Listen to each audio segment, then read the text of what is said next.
Assalamualaikum warahmatullahi wabarakatuh.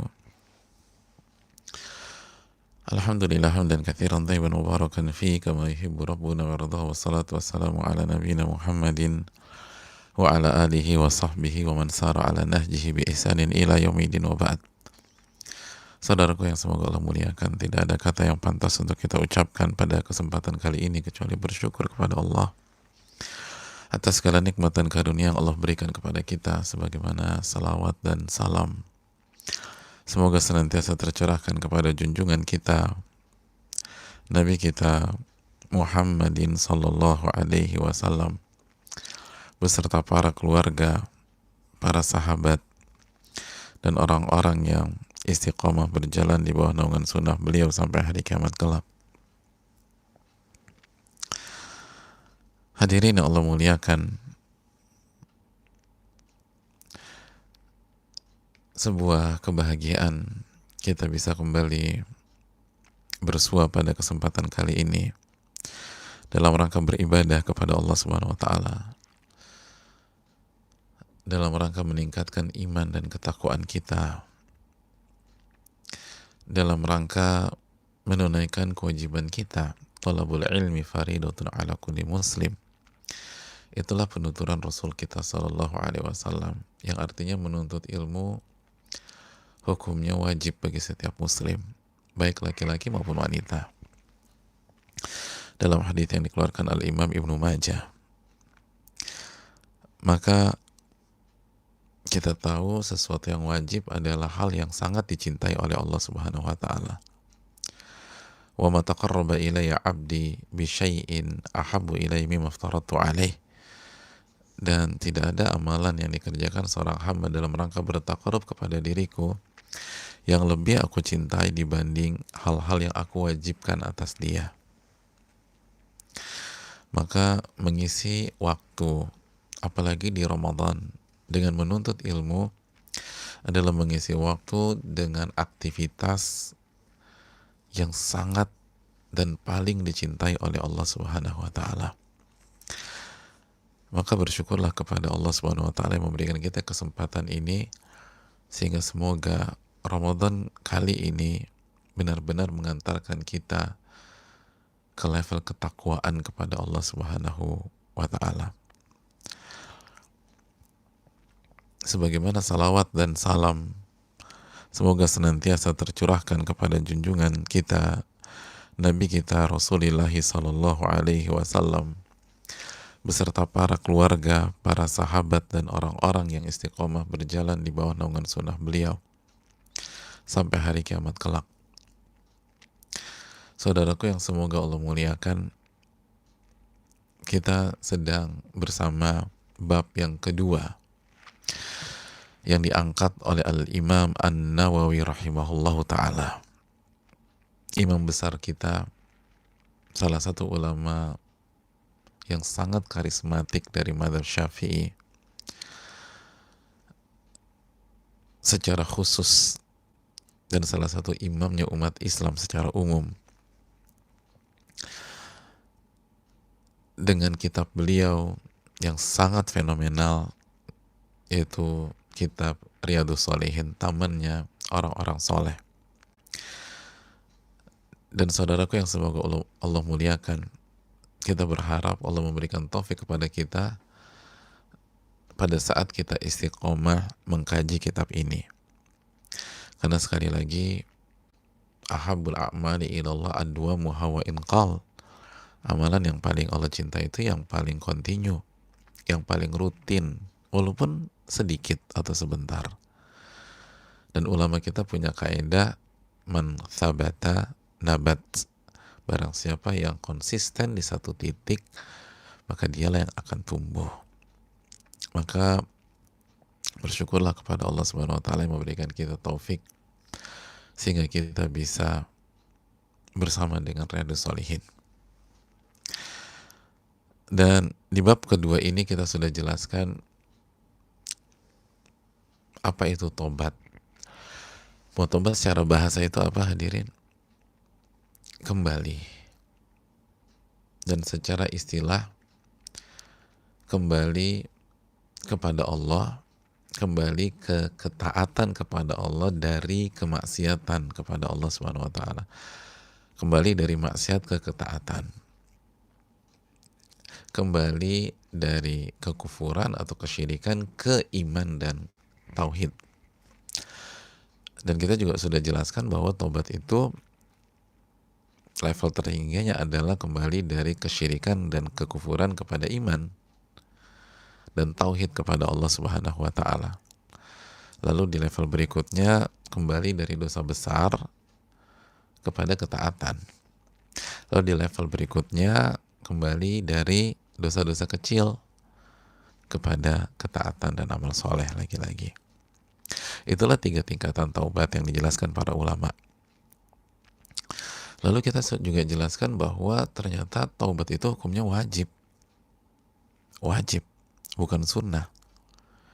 Maka apabila seseorang bermaksiat dan dia tidak bertobat, maka dia kena 2 dosa.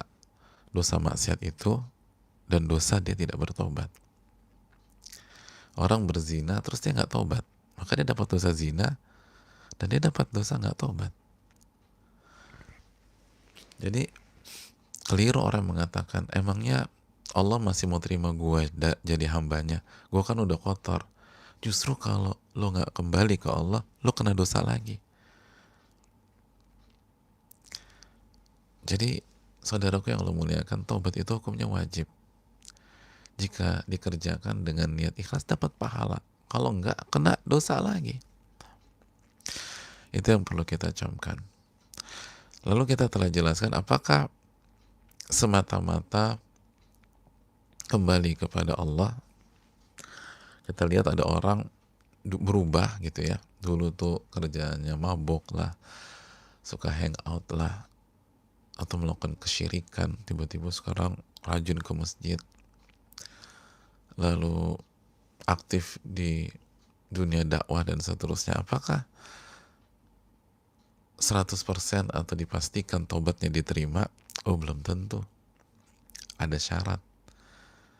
Ada syarat. Syaratnya apa aja? Yang pertama, meninggalkan perbuatan dosa tersebut. Meninggalkan perbuatan dosa tersebut. Adapun orang yang taubat tapi nggak ninggalin, pokoknya gue taubat bro. Nanti malam ada kajian di Masjid Akan, ada, gue datang. Habis kajian, kembali lagi maksiat. Loh, lo nggak langsung pulang? Biasa lah. Kita clubbing dulu. Loh, bukannya tobat? Nah kan gue udah ngaji nih. Habis ngaji nggak apa-apa dong, seneng-seneng. Loh, itu bukan tobat mas. Tobat itu Anda tinggalin tuh. Anda tinggalin. Anda tinggalkan, itu tobat. Udah nggak apa-apa minum-minum. Abis ini kan kita mau ke pengajian. Itu bukan tobat. Tobat tuh tinggalin. Itu tobat. Terus yang kedua apa? An-nadam. Menyesal atau menyesal. Dan Nabi mengatakan dalam hadis surat Imam Ahmad apa? An-nadamu taubah. Penyesalan itu inti dari taubat. Harus ada penyesalan. Dan penyesalan kenapa saya berbuat maksiat itu? Bukan menyesal karena ketangkep. Gue nyesel banget nih. Kenapa gue ketangkep? Loh, jadi kalau nggak ketangkep, ya setahun 2 tahun lagi lah. Gimana ini? Ini menyesal bukan karena nyesel bukan karena kegerebek. Nyesel bukan karena ketangkep. Nyesel bukan karena kepergok pasangan. Aduh, gue nyesel banget. Kenapa emang? Ya, waktu di hotel kepergok sama bini gue, sama anak gue. Gue nyesel banget. Tuh, ini nyeselnya kepergok. Jadi zina aja dia gak nyesel. Nyesel kenapa bermaksiat, sebagaimana yang kita nukilkan dari keterangan para ulama kita. Harus ada penyesalan. Harus ada penyesalan. Lalu Yang berikutnya bertekad untuk tidak jatuh ke dosa itu lagi. Ingat, bertekad, al-azm.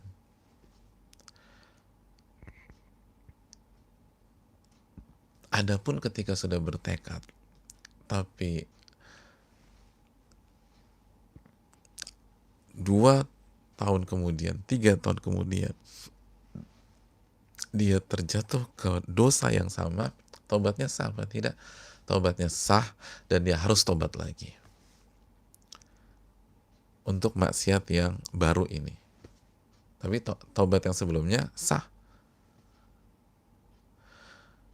Loh, gimana sih? Iya, karena bedakan antara 2 kotak yang berbeda. Kotak yang pertama bertekad untuk tidak melakukan maksiat itu. Kotak yang kedua terjatuh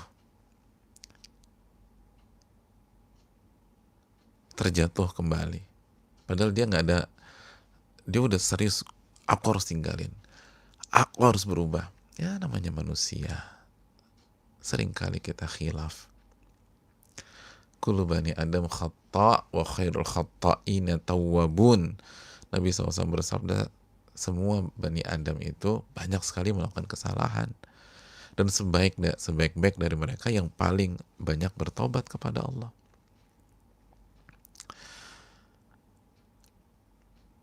Lalu 3 syarat ini ditambah lagi 2 oleh para ulama yang lain untuk semakin mengkelirkan pemahaman tentang syarat tobat ini di dalam diri kita. Apa tambahan lagi? Yang pertama, ikhlas karena Allah. Kita ini meninggalkan karena Allah, bukan karena lain.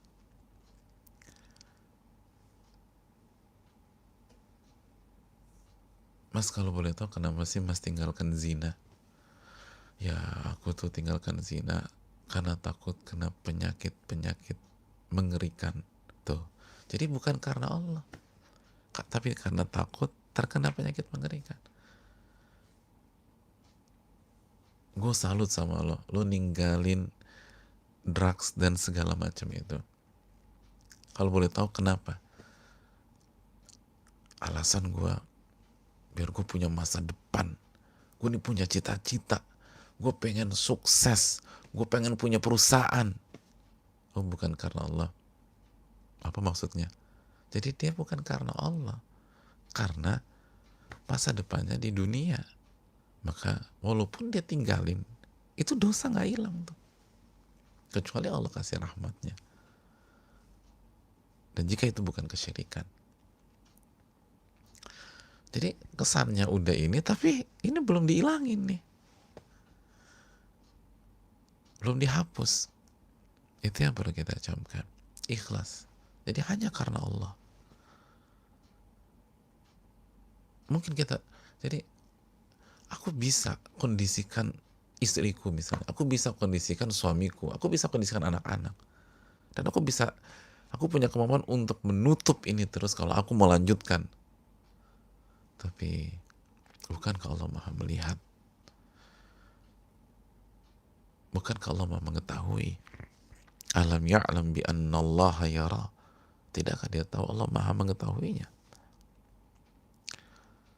Wallahu bima ta'maluna basir.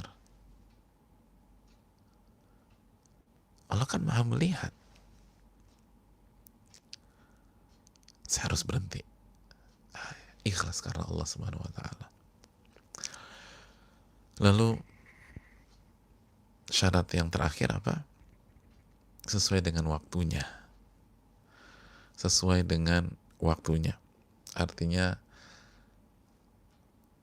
ternyata taubat itu ada jangka waktu. Ada jangka waktu. Dan jangka waktunya berapa? 2. Jangka waktunya 2.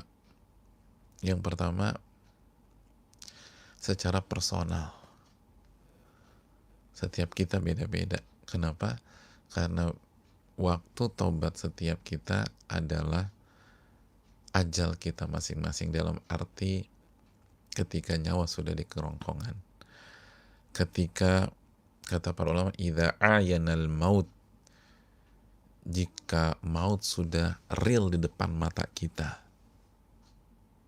ketika sudah sakratul maut. Dan banyak dalil di antara hal tersebut. Di antaranya misalnya surat An-Nisa ayat 18 yang sudah kita angkat. Kata Allah, hatta idza hadara ahadahumul maut qala inni tubtul an. Sehingga sampai ketika datang kematian, dia baru bilang, aku tobat sekarang. Gak diterima. Dan ini juga taubatnya Fir'aun dalam surat Yunus ayat 90. Dan Fir'aun kan taubatnya mantap banget jamaah. Qala amantu annahu la ilaha illa ana annahu la ilaha illa alladhi amanat bihi banu Israel. Aku beriman annahu la ilaha illa alladhi amanat bihi banu Israel. Tidak ada zat yang berhak diibadahi kecuali yang diimani oleh Banu Israel, Allah Subhanahu wa taala. Wa ana minal muslimin, dan aku termasuk orang muslim. Bayangkan, mantap banget. Tapi apa jawab Allah Subhanahu wa taala di ayat berikutnya? Al-ana wa qad asaita qablu wa kunta minal mufsidin. Kok baru sekarang Firaun? Selama ini engkau maksiat. Wa qad asaita qablu wa kunta minal mufsidin, dan kau membuat kerusakan. Tidak diterima sama Allah karena sudah melampaui batas. Dan yang berikutnya, saudaraku yang Allah muliakan, batas waktunya secara umum sampai matahari terbit dari barat. Wala tanqati'ut taubah hatta tatlu asy-syamsu min maghribiha. Taubat tidak akan terputus sampai matahari terbit dari barat, kata Nabi SAW. Itulah 5 syarat yang sudah kita ulas pada pertemuan yang lalu. Oleh karena itu, saudaraku yang Allah muliakan, camkan baik-baik 5 syarat ini. Camkan baik-baik 5 syarat ini. Ini hal yang sangat penting. Karena ini taubat adalah kewajiban seumur hidup. Kewajiban seumur hidup. Maka kita harus tahu syarat-syaratnya. Dan bukan hanya ngasal meninggalkan begitu aja. Harus ada penyesalan, itu paling penting. Perkataan Al-Imam Syaqiq Al-Balkhi, beliau mengatakan apa dalam kitab Siyar, dinukilkan beliau mengatakan alamatu taubah al-buka ala masalaf. Tanda taubat itu adalah air mata penyesalan atas kesalahan yang dilakukan di waktu yang lalu. Wal khauf minal wuqu' fi dzan, dan takut terjatuh lagi ke dosa tersebut. Wa hijranu ikhwanis su, dan meninggalkan teman-teman atau sahabat-sahabat yang buruk.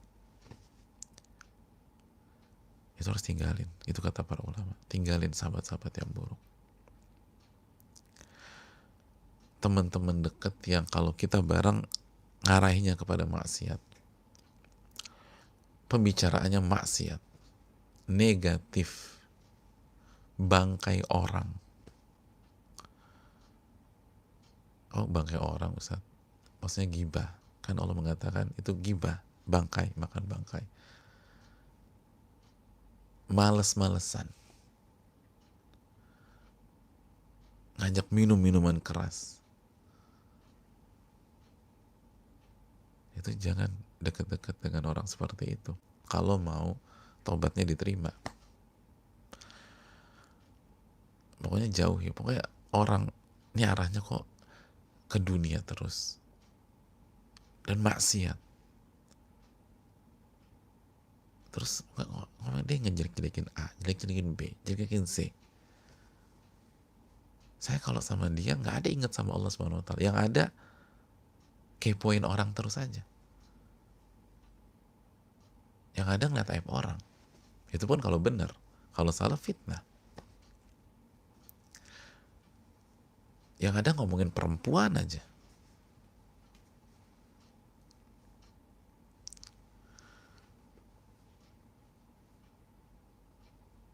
Pokoknya kayak gitu.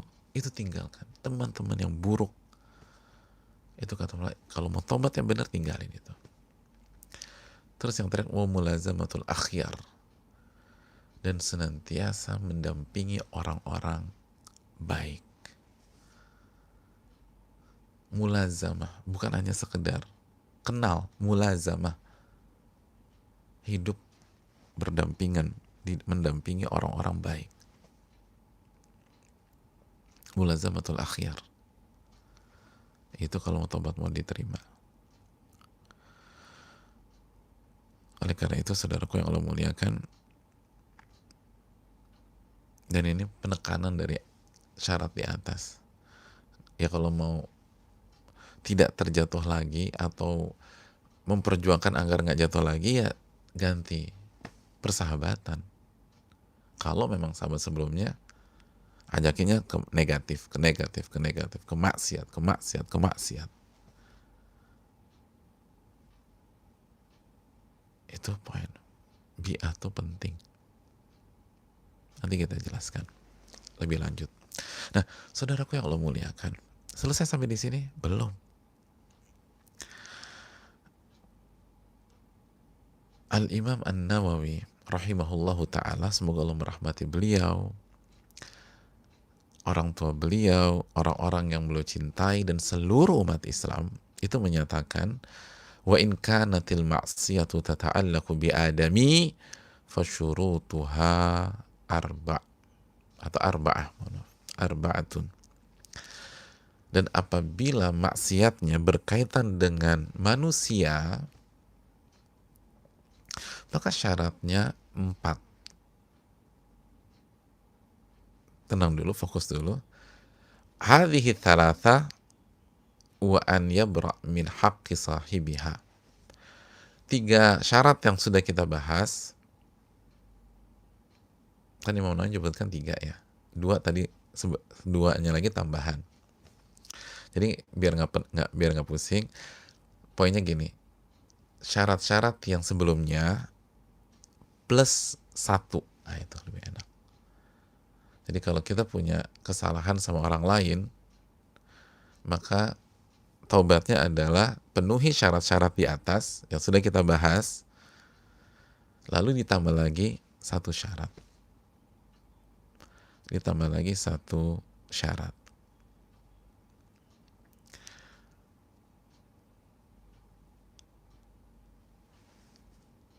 Yaitu yabra' min haqqi sahibiha. Menyelesaikan hak yang punya hak tersebut. Fa in kanat malan aw nahwahu raddahu ilaih. Kalau masalahnya berupa harta atau semisalnya, maka kembalikan harta tersebut. Mungkin harta barang, kita pernah ambil uang orang dan seterusnya, atau barang pinjam nggak dibalikin, raddahu ilaih, kembalikan. Wa in kana hadda qadhafin wa nahwa makkanahu minhu aw talaba afwa. Dan kalau ini berkaitan dengan pencemaran nama baik atau tuduhan, qadhaf itu pada dasarnya menuduh orang berzina, atau kalau bahasa kita yang lebih luas lagi, pencemaran nama baik, pembunuhan karakter, maka dia harus kena eksekusi, hukuman had, atau minta maaf. Wa in kanat ghibatan istahallahu minha. Dan kalau masalahnya ghibah, dia ngomongin aib orang, dia harus minta dihalalkan.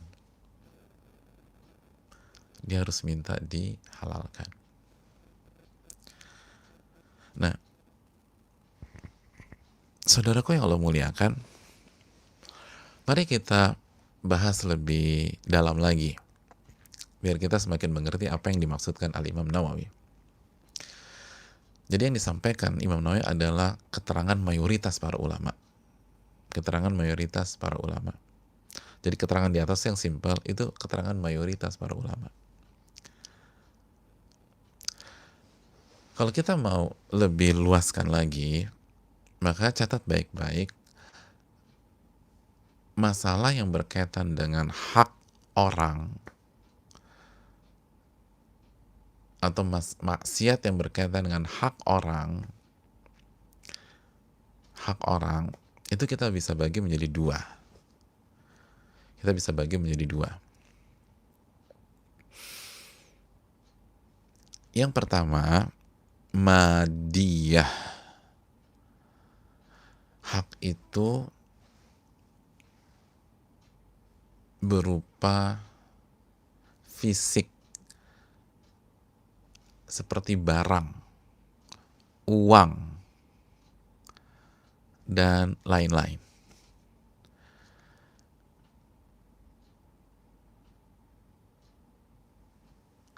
Jadi hak itu berupa itu tadi, ada wujudnya,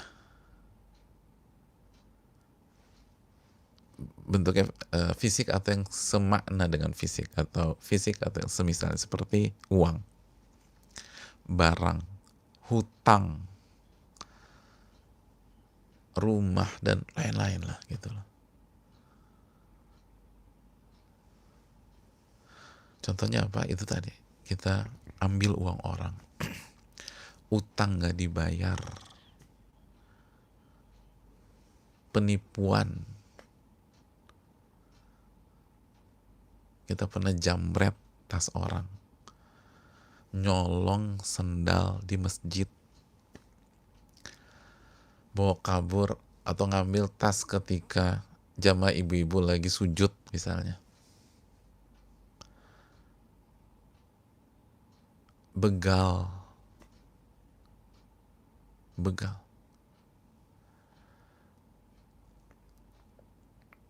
yang lagi marak sekarang, naudzubillah, wa nas'allahu salam wal afiyah, semoga Allah jaga kita, dan yang begal itu diberikan hidayah sama Allah Subhanahu wa taala. Itu semua madi.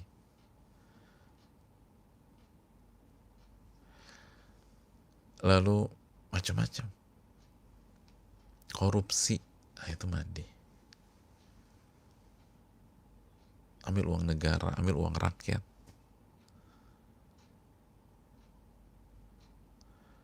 ambil uang yayasan, semuanya jemaah, semuanya. Nyaplok tanah orang, terus kita mainin surat-suratnya.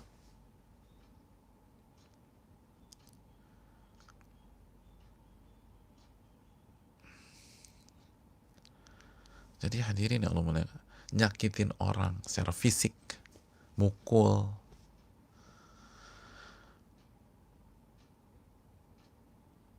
itu dia begal. Mungkin kita pernah patahin tulang orang, pernah nusuk orang dulu, kita dulu, atau ngebunuh, naudzubillah. Itu semua secara fisik kena, secara fisik.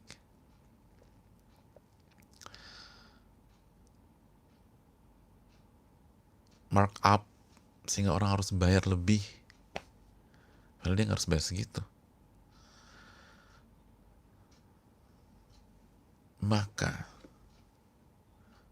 taubatnya, kata para la taskut illa biraddiha ila ashabiha aw bimusamahati minhum. Syaratnya seperti kata Imam Nawawi, harus diselesaikan, dikembalikan ke yang punya atau yang punya memaafkan. Udah itu aja. Diselesaikan, dikembalikan ke yang punya atau yang punya memaafkan. Hati-hati loh. Mulai dari hal kecil sampai hal besar. Jangan berpikir ini tentang korupsi aja. Kita yang dulu makan di kantin nggak bayar, ketika ditanya orang kantin, lo makan berapa? 1 mangkok bang. Padahal 3 mangkok kita bakso habis tuh. Karena rame kan. Udah dia main layanan aja, kita ambil. Lo bilang berapa? 1. Padahal 3. Oh kita ketawa. Lalu itu dihisap nanti. Itu dihisap. Harus diganti. Atau dia maafin. Atau dia memaafkan. Itu kata Imam Nawawi. Kita harus menyelesaikan. Intinya harus diselesaikan.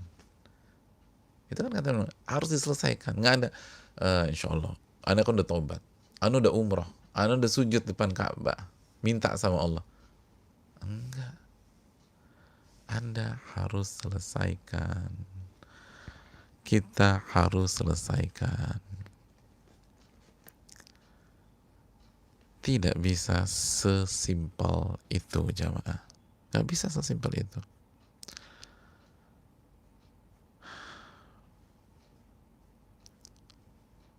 Jadi harus selesai. Iya.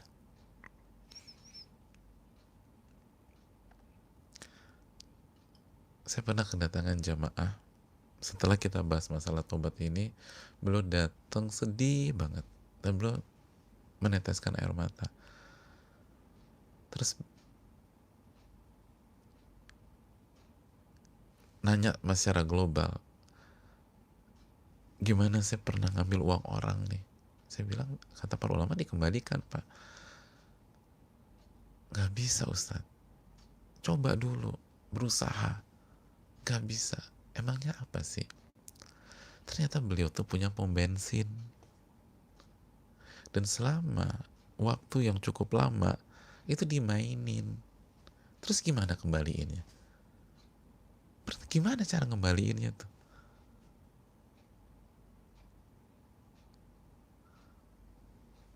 $100 sebenarnya cuma dikasih 95 liter atau 98 liter. Sedih banget beliau. Beliau udah tobat kepada Allah Subhanahu wa taala. Nah, ini hati-hati jamaah.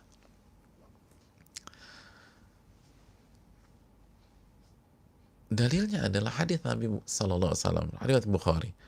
Man kanat lahu madlama li akhi aw syai' falyatahallalhu qabla alla yakuna dinarun wala dirham. Barang siapa yang pernah menzolimi saudaranya, diambil hak saudaranya atau sesuatu, maka selesaikan. Minta dihalalkan. Selesaikan pokoknya. Selesaikan di dunia. Minta dihalalkan, minta diselesaikan di dunia. Qabla alla yakuna dinarun wala dirhama. Sebelum datang sebuah hari yang tidak ada harganya dinar dan dirham. Sebelum datang sebuah hari yang dinar dirham gak laku. Hari apa itu? Hari kiamat. In kana lahu amalun salih ukhidha minhu biqadri madlamatih. Maka ketika dia punya amal solehnya diambil sesuai dengan kezalimannya dan dikasih ke korbannya. Wa illam takun lahu hasanat. Dan kalau dia gak punya kebaikan, parah banget ya orang gak punya kebaikan, gak punya pahala sholat, dia gak pernah sholat, dia gak puasa, segala macam. Ukhidha min sayyiati sahibi fahumila alaih. Maka dosa korbannya diambil sama Allah dan ditaruh ke dia. Biar siksanya tambah parah. Jadi dosa korbannya diambil, taruh ke dia. Hadis riwayat Imam Bukhari. Makanya para ulama mengatakan seperti Al-Imam Mulaqari. Beliau mengatakan, walau yubdhal dinaru wala dirham fi badli madlamati. selesaikan di dunia, walaupun Anda harus bayar pakai emas dan perak. Emas dan perak. Udah, selesaikan aja deh. Selesaikan. Selesaikan. Kalau ada kezaliman, selesaikan.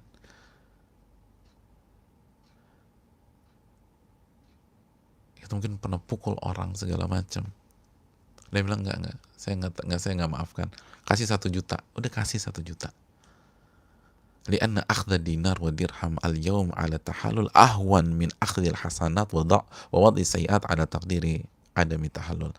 Karena Anda bayar uang ke korban Anda di dunia saat ini, itu lebih mending, lebih ringan daripada nanti pahala Anda diambil ke dia atau dosa dia dilimpahkan ke Anda. Oh, itu parah, kata para ulama. Parah itu. Mendingan selesaikan sekarang deh. Rugi-rugi kita secara uang. Jangan sampai rugi di sana. Makanya kata Nabi, muflis, bangkrut orang kayak begitu. Bawa pahala banyak, diambil-ambilin orang lain. Korban-korbannya. Oleh karena itu, saudaraku yang Allah muliakan, ini kalau berkaitan dengan madiyah, masalahnya masalah fisik, ada wujudnya, dan seperti tadi. Yang kedua, jamaah, yang kedua,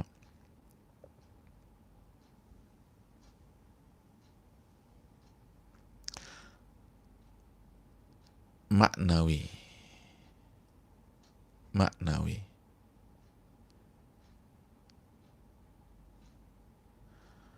Seperti ghibah, fitnah, mencela, mencaci, membunuh karakter, menyebar isu tentang seseorang,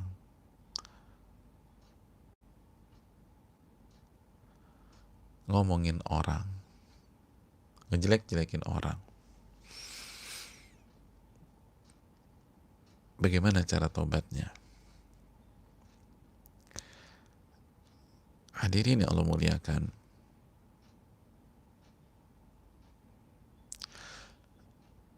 dalam kasus ini terjadi perbedaan di tengah-tengah para ulama. Terjadi perbedaan di tengah para ulama.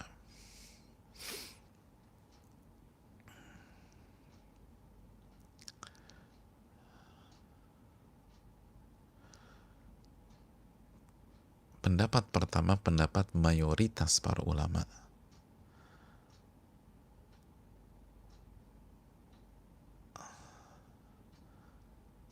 Mayoritas jumhur, kata mereka, tetap harus diselesaikan. Sebagaimana tadi yang dikatakan Imam Nawawi dalam kitab kita ini, harus diselesaikan. Minta dihalalkan, minta diselesaikan. Harus ganti apa? Ganti rugi apa? Kompensasi apa?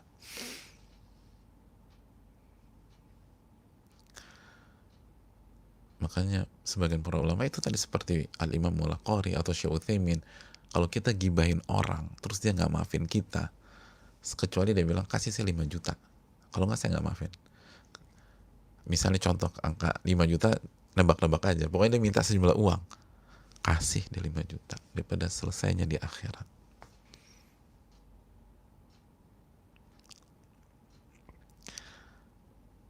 Jadi kalau berkaitan dengan ghibah, fitnah, pencemaran nama baik dan seterusnya, itu kan maknawi.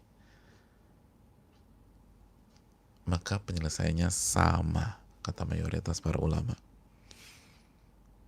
Penyelesaiannya sama.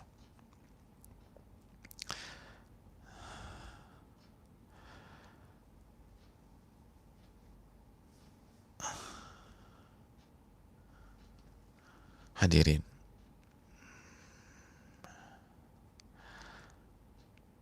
dalilnya apa? Hadis di atas. Karena Nabi memberikan redaksi umum, man kanat lahu madlamah, barang siapa yang menzolimi saudaranya atau sesuatu kesalahan kepada saudaranya, maka minta dihalalkan. Umum. Bisa fisik, bisa makna, bisa abstrak, maknawi abstrak ya. Itu menggibah, memfitnah, mencela, membunuh karakter seorang, menebarkan isu atau gosip tentang dia.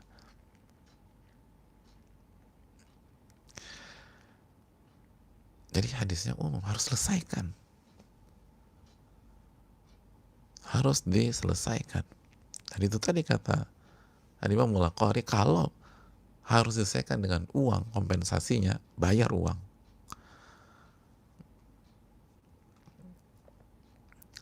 Hadirin yang Allah muliakan.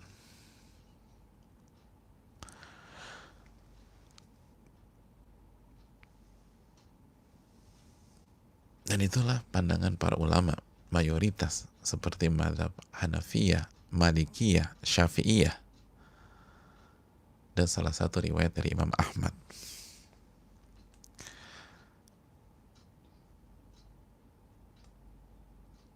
Hadirin, itu pandangan pertama. Pandangan kedua. Pandangan kedua. Ini adalah pandangan sebagian para ulama. Riwayat dari Imam Ahmad. Ini juga pandangan Al-Imam Ibnu Salah, Al-Imam Ibnu Muflih,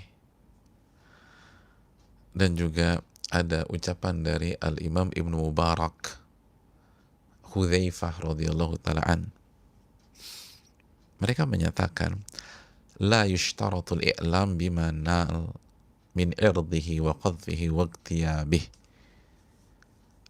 Tidak disyaratkan memberitahukan korban kita ketika kita pernah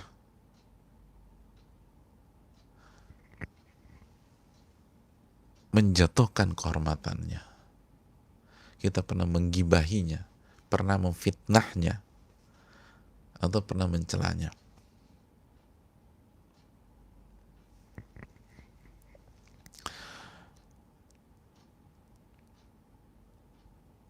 Tidak harus menyelesaikan atau memberitahu.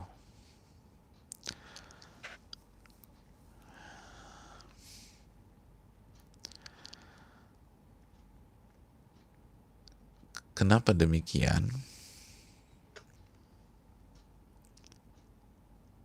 Atau sebelum kenapa demikian, terus gimana cara tobatnya itu dulu ya. Cara tobatnya adalah dengan 5 poin yang kita sudah sepakati, ditambah kita harus sebutkan kebaikannya, memujinya di tempat-tempat yang waktu itu kita gibahi dia. Jadi kita puji, kita sebutkan kebaikannya, kita putihkan lagi nama baiknya. Jadi bukan dia begitu aja, gue tobat nih, udah gue anak pakai pendapat kedua. Oh, pendapat kedua, putihkan nama baiknya, harus ada effort, sebutkan kebaikannya. Misalnya kita punya 4 majelis gibah, masya Allah. Jadi ada 4 majelis gibah, satu di kafe A, satu di rumah B, satu rumah C, dan seterusnya. Kita datengin lagi tuh, mohon maaf, waktu itu saya ngomongin si A, dia nggak begitu, atau ini salah, saya putihkan, dia orang baik, dan seterusnya. Kalaupun ada khilaf, semua khilaf, bisa jadi dosa saya lebih banyak daripada dosa dia. Saya tarik semua apa yang saya katakan waktu itu, angkat beliau, angkat dia, angkat teman kita itu. Nggak, dia baik, dia masya Allah. Adapun khilaf, semua orang bisa khilaf, itu pun belum tentu benar, dan dosa saya jauh lebih banyak dari dia. Pokoknya saya minta ini kasus ditutup, jangan, saya nggak mau ini, dan saya berlepas diri baru pergi, gitu ya Mbak.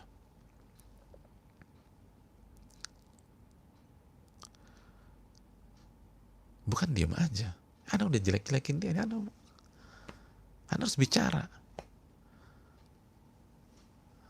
Anda harus bicara, Anda omongin orang, Anda harus bicarakan di majelis-majelis gibah tersebut.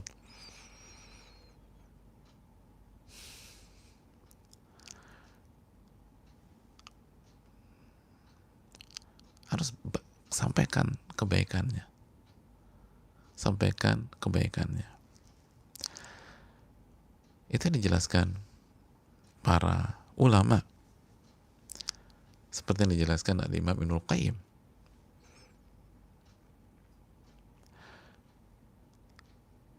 Mohon maaf, saya cabut omongan saya. Selesai? Belum. Wa yastaghfir lahu biqadri maktabah. Lalu dia istighfar. Dia doakan korban gibahan dan fitnah tersebut, semoga dosa dan kesalahan korban kita itu diampuni oleh Allah Subhanahu wa taala.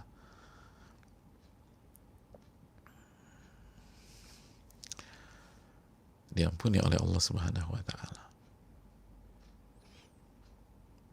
Itulah yang dikatakan sebagian para ulama seperti Al-Imam Ibnu Mubarak, atau batu minal ghibah antastaghfir liman iktabtahu. Taubat dari ghibah, engkau beristighfar untuk orang tersebut. Ini juga ucapan dari Hudzaifah radhiyallahu ta'ala, kafaratu man iktabtahu antastaghfirlah. Kafarat atau cara menebus dosa gibah Anda beristighfar untuk orang tersebut. Kita misalnya gibahin siapa? Misalnya Mas Fulan, kita doain dalam sujud, ya Allah ampunilah dosa Mas Fulan ya Allah. Kita gibahin siapa? Mbak Mawar misalnya. Persamaan nama cuman kebetulan aja ya, saya nggak tahu Mbak Mawar siapa, dan itu kan anonim ya misalnya. Ya udah doain nih, ya Allah maafkanlah kesalahan Mbak Mawar, maafkanlah kesalahan Mbak Mawar. Itu kata para ulama, itu ucapan para ulama. Al-Imam Mujahid mengatakan kafaratu aklika lahma akhik an tuthniya alaihi wa tad'u walah. Kafarat, cara menebus dosa Anda makan bangkai saudara Anda puji dia dan Anda doakan dia. Imam Mujahid, ini mazhab Imam Mujahid. Anda puji dia, putihkan lagi nama baiknya, sanjung dia, sebagaimana Anda dulu makan daging dia, sebagaimana Anda bunuh karakternya, Anda jelek-jelekan, lalu Anda doakan dia. Doakan dia. Hadirin Allah muliakan. Jadi tidak harus kasih tahu. Nah, jadi kesimpulan pandangan kedua ini, kita tidak harus kasih tahu dia. Tidak harus kasih tahu dia. Tapi kita putihkan, kita sanjung, dan kita beristighfar untuk dia.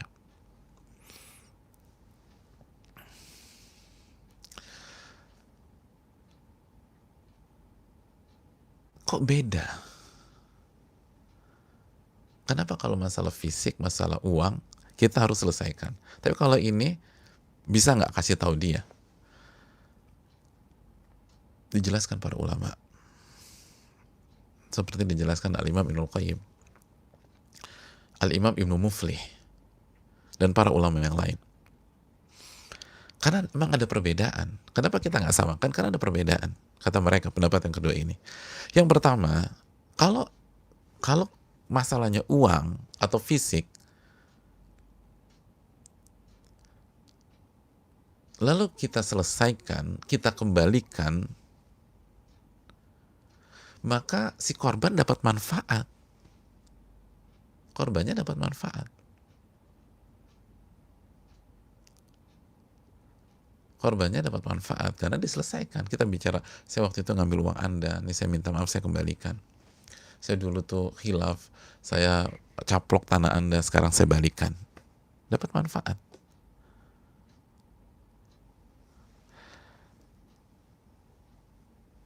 Sebaliknya, kalau ghibah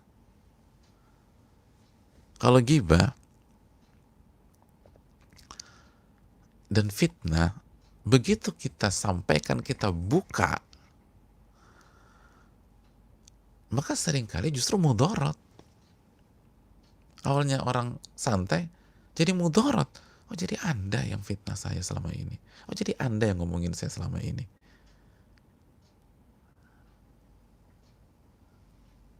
Jadi beda. Kalau uang diselesaikan senang dia. Alhamdulillah akhirnya antum sadar juga.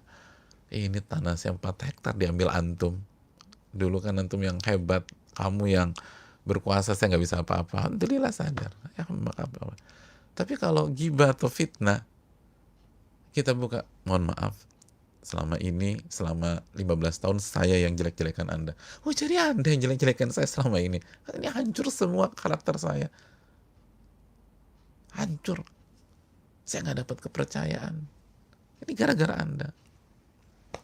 Dan nggak dapat apa-apa. Terus yang kedua,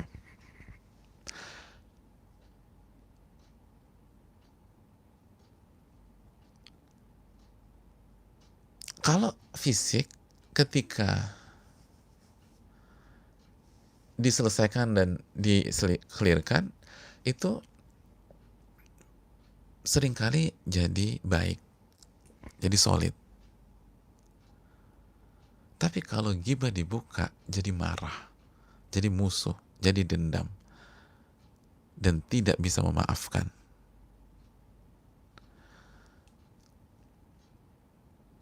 Tidak bisa memaafkan. Dan kita disuruh untuk menjaga persatuan. Menjaga persatuan. Jadi ini justru menimbulkan mudarat yang lebih besar. Bukannya jadi, ya simpel aja deh. Dia nggak tahu selama ini kita yang gibahin dia di belakang dia. Dia nggak tahu selama ini kita yang ngefitnah dia di belakang dia. Selama 10 tahun misalnya. Kita selalu main di belakang, main di belakang. Begitu dia tahu, dia kan jaga jarak. Itu mayoritas orang secara di masyarakat demikian. Beda kalau kita balikan uang dia atau kita kembalikan lagi hak dia, dia bisa senang. Masya Allah. Secara psikis beda emang. Ada perbedaan, itu poinnya. Oleh karena itu hadirin yang Allah muliakan, Wallahu ta'ala bisawab. Kesimpulannya,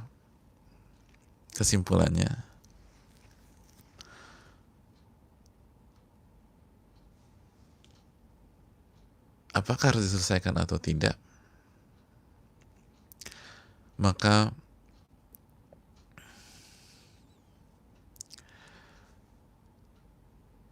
jawabannya adalah pada dasarnya diselesaikan, kecuali jika menimbulkan mudarat yang jauh lebih besar sebagaimana pandangan yang kedua. Maka cukup dengan memutihkan nama baiknya, menyebutkan kebaikan-kebaikan di tempat yang kita gibahi sebagaimana kata Ibnu Qayyim, dan kita doakan dan istighfar untuk dia.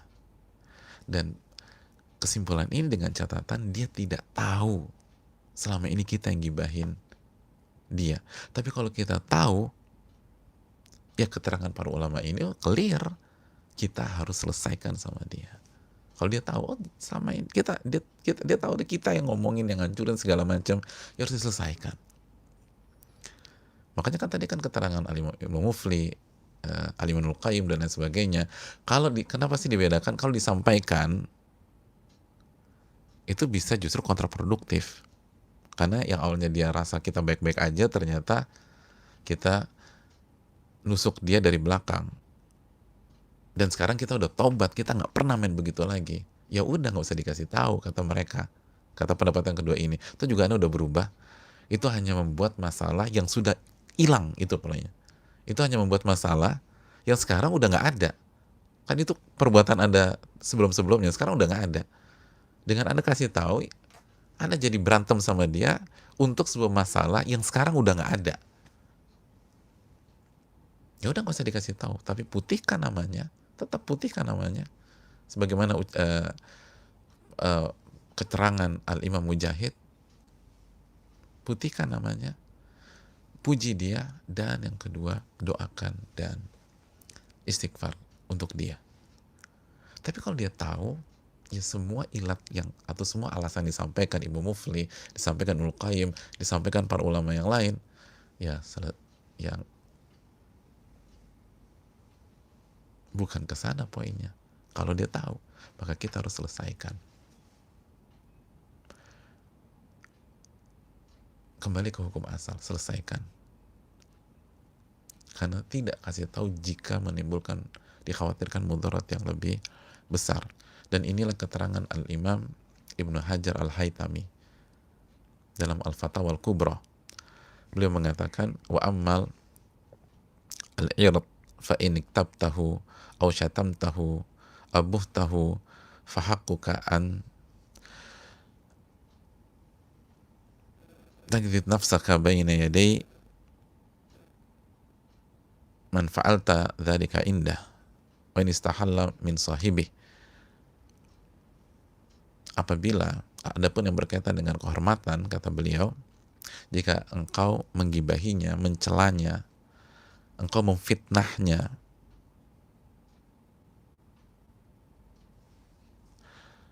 maka engkau harus takdzib nafsak atau tukadzib nafsaka baina yaday man fa'alta dzalika indah wa antastahilla min sahibi wa in amkanaka hadza. Engkau harus selesaikan depan dia. Engkau harus ngaku salah depan dia. Engkau harus ngakuin dan udah ini aku salah, dustakan. Jadi ini semua salah. Dan engkau harus minta dihalalkan sama dia. In amkanaka hadza, jika memungkinkan. Idza lam takhsha ziyadata ghaidh, jika Anda tidak khawatir bertambahnya amarah dan lebih membuat fitnah. Kalau itu khawatiranmu, farruju ilallah subhanahu liyurdiyahu ank, maka tugas kita adalah kembali kepada Allah, minta agar Allah buat dia ridho sama kita. Jadi itu win-win, jalan tengahnya. Hukum asalnya selesaikan, tapi kalau kita khawatir, jika kita kasih tahu tambah parah, tambah masalah, maka kembali ke keterangan tadi Imam Mujahid, lalu Hudzaifah radhiyallahu ta'ala anhu, lalu Al-Imam Mubarak, lalu keterangan Ibnu Qayyim, keterangan Imam Mufli. Tapi kalau aman segala macam, kembali ke keterangan jumhur para ulama, harus selesaikan.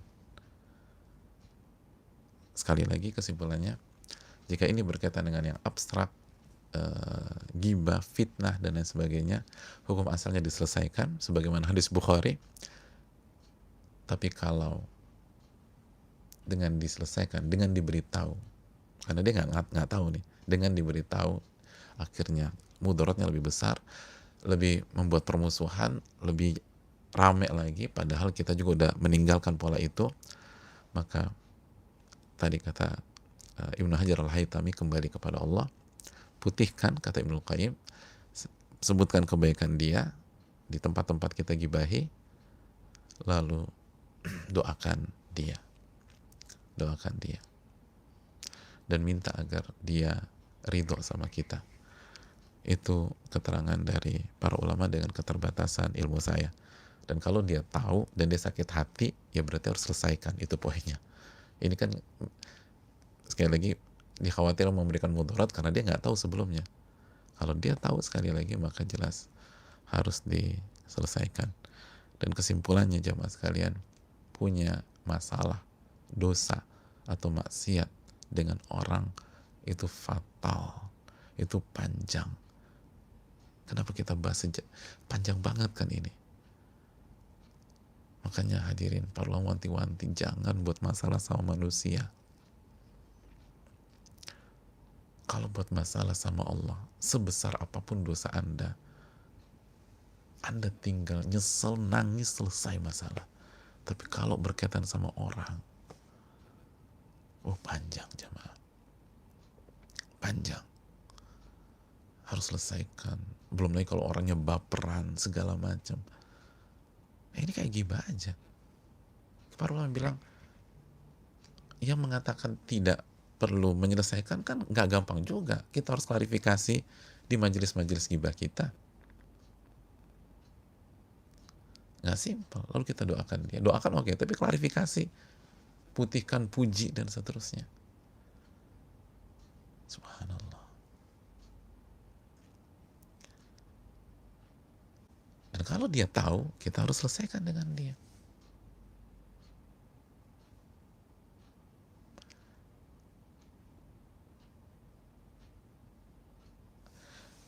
Karena alasannya tidak menyelesaikan karena khawatir menimbulkan mudarat yang lebih besar. Kalau dia tahu berarti udah nggak ada sisi pertimbangan ini udah nggak ada. Mungkin itu yang bisa disampaikan. Semoga bermanfaat. Itulah syarat taubat yang berkaitan dengan hak manusia. Semoga Allah Subhanahu wa taala menjaga kita. Jadi sebelum kita ribet dan repot seperti ini, jaga lisan kita jemaah. Jaga lisan kita. Dan ini juga tertuju pada yang berbicara dan kita semua. Kalau nggak repot kita. Ini pahala kita udah dikit jemaah dibanding para ulama, dibanding Imam Syafi'i, dibanding Imam Nawawi. Pahala kita sedikit. Lalu pahala yang sedikit ini terancam diambil lagi sama korban-korban kita. Man kanat lahu madlama, barang siapa yang punya kezaliman kepada saudaranya atau sesuatu, maka urus, selesaikan, minta dihalalkan sebelum nanti datang hari di mana dinar dan dirham nggak berlaku. Jadi selesaikan sekarang, mumpung bisa dibayar pakai uang, mungkin kompensasi, kita kasih harta kita. Nanti hari kiamat nggak berlaku. Anda punya uang sebanyak apapun nggak berlaku. Yang ada adalah pahala Anda diambil atau dosanya dibebankan ke kita.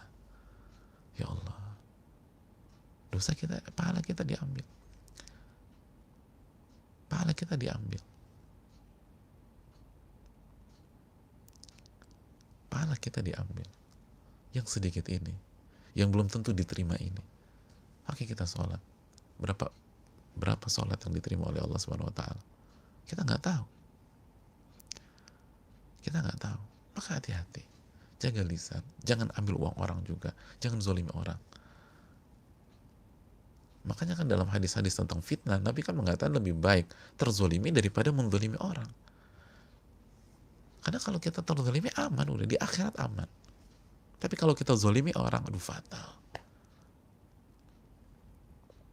Urusannya panjang. Urusannya panjang. Makanya dosa sama Allah separah apapun, tinggal tobat. Allah Ghafurur Rahim. Allah Ghafurur Rahim. Tawab. Allah Tawab. Tapi sama manusia, kan kita tahu karakter manusia, zoluman jahula. Manusia tuh zolimnya minta ampun. Jahulanya luar biasa. Dan hari kiamat, jamaah. Hari kiamat. Sama keluarganya kabur orang. Yauma yafirul mar'u min akhi wa ummihi wa abi wa sahibati wa bani, dalam surat Abasa. Pada hari itu orang akan melarikan diri dari saudaranya, dari orang tuanya, dari pasangannya, dari anaknya. Likulli imri'in minhum yawma idzin sya'nu yughni. Pada hari itu setiap orang akan ngurus dirinya sendiri. Hanya mau ngurus dirinya, nggak mau ngurus istri yang selama ini berkhidmat kepada nggak mau ngurus suaminya.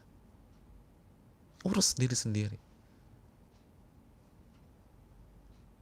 Lalu dia tahu dia bisa nyerang kita karena kita zolimin dia pada saat di dunia. Dia tahu dia bisa ngambil pahala kita karena kita ngomongin dia di dunia.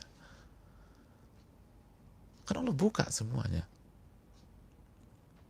Oleh karena itu saudaraku yang semoga Allah muliakan, sebelum terlambat selesaikan di dunia.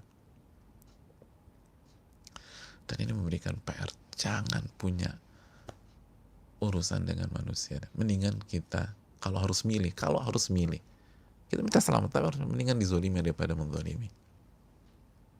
Dan hati-hati dengan lisan, hati-hati dengan jempol. Hari ini enak kita komen A, komen B, komen C. Atau juga yang kita serang nggak tahu siapa kita. Mungkin kita pakai ghost account misalnya, dia nggak tahu siapa kita. Misalnya kita di blog, kita bisa buat yang lain nyerang lagi. Tapi bukankah Al-Basir As-Sami' itu tahu? Al-Alimul Khabir. Bukankah Malik Yaumiddin itu tahu? dan semua diselesaikan, semua diselesaikan. Kita asik komen, kita asik nyerang orang segala macam, bicarakan aib orang. Oh, itu nggak mudah coba, itu sulit, itu fatal. Apalagi kalau kita bicarakan di media, gimana klarifikasi di media?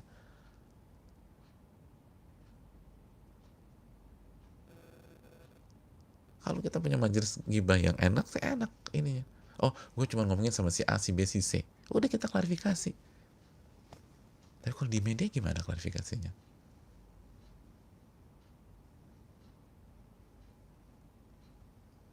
Yang dengerin kita gibahin berapa waktu yang lalu, mungkin ketika kita sekarang masuk media yang sama, belum tentu dengerin lagi.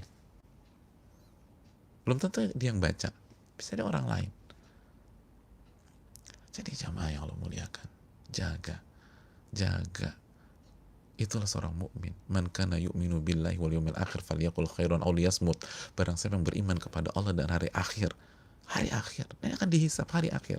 Hendaknya dia berkata baik atau diam. Udah diam aja deh.